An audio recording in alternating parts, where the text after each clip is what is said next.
ಆತಂಕದಲ್ಲಿದ್ದ Rapido Uber bike taxi ಚಾಲಕರಿಗೆ ನಿಟ್ಟುಸಿರು ಬಿಡುವ ಸುದ್ದಿಯೊಂದಿದೆ. ಬೈಕ್ ಟ್ಯಾಕ್ಸಿಗಳ ಕಾರ್ಯಾಚರಣೆಯನ್ನು ಸ್ಥಗಿತಗೊಳಿಸಲು ಟ್ಯಾಕ್ಸಿ ಸಂಸ್ಥೆಗಳಿಗೆ ನೀಡಿದ್ದ ಗಡುವನ್ನು ಕರ್ನಾಟಕ ಹೈಕೋರ್ಟ್ ಮತ್ತೆ 6 ವಾರಗಳವರೆಗೆ ವಿಸ್ತರಿಸಿದೆ.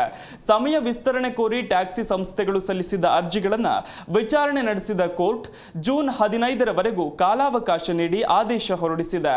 ಈ ಮೊದಲು ಓಲಾ, ಊಬರ್ ಮತ್ತು ರ್ಯಾಪಿಡೋಗಳಿಗೆ ಬೈಕ್ ಟ್ಯಾಕ್ಸಿಗಳ ಕಾರ್ಯಾಚರಣೆಯನ್ನು ಸ್ಥಗಿತಗೊಳಿಸಲು ಹೈಕೋರ್ಟ್ 6 ವಾರಗಳ ಕಾಲಾವಕಾಶ ನೀಡಿತ್ತು.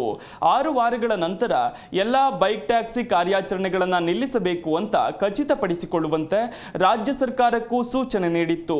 ವಾದ ಪ್ರತಿವಾದ ಆಲಿಸಿದ್ದ ನ್ಯಾಯಪೀಠ ರಾಜ್ಯ ಸರ್ಕಾರ ಬೈಕ್ ಟ್ಯಾಕ್ಸಿಗಳಿಗೆ ಯಾವುದೇ ನಿಯಮ ರೂಪಿಸಿಲ್ಲ, ನಿಯಮಗಳಿಲ್ಲದೆ ಬೈಕ್ ಟ್ಯಾಕ್ಸಿ ಕಾರ್ಯಾಚರಣೆ ಮಾಡುವಂತಿಲ್ಲ, 1988ರ ಮೋಟಾರು ವಾಹನ ಕಾಯ್ದೆಯ ಸೆಕ್ಷನ್ 3ರ ಅಡಿ ಅಗತ್ಯ ನಿಯಮಗಳೊಂದಿಗೆ ಸಂಬಂಧಿತ ಮಾರ್ಗಸೂಚಿಗಳನ್ನು ತಿಳಿಸದ ಹೊರತು ರಾಜ್ಯದಲ್ಲಿ ಬೈಕ್ ಟ್ಯಾಕ್ಸಿ ಕಾರ್ಯನಿರ್ವಹಿಸಲು ಸಾಧ್ಯವಿಲ್ಲ.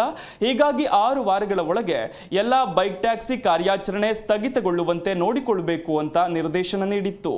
ಅದರಂತೆ ಇತ್ತೀಚೆಗೆ ಸಾರಿಗೆ ಸಚಿವ ರಾಮಲಿಂಗಾರೆಡ್ಡಿ ಹೈಕೋರ್ಟ್ ಆದೇಶದ ಮೇರೆಗೆ ರಾಜ್ಯದಲ್ಲಿ ರ್ಯಾಪಿಡೋ, ಊಬರ್ ಬೈಕ್ ಟ್ಯಾಕ್ಸಿ ಸೇವೆಯನ್ನ ಸ್ಥಗಿತಗೊಳಿಸುವಂತೆ ಆದೇಶ ಕೂಡ ಹೊರಡಿಸಿದ್ದರು.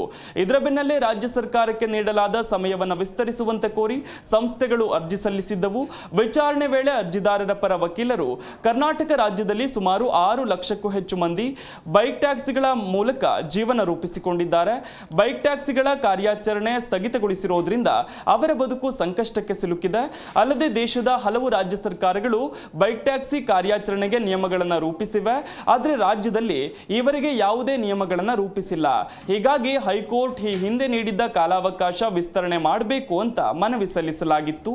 ಸದ್ಯ ಕೋರ್ಟ್ ಬೈಕ್ ಟ್ಯಾಕ್ಸಿ ಸೇವೆಯನ್ನ ಜೂನ್ 15ರವರೆಗೂ ನಡೆಸಲು ವಿಸ್ತರಣೆ ಮಾಡಿ ವಿಚಾರಣೆ ಮುಂದೂಡಿದೆ.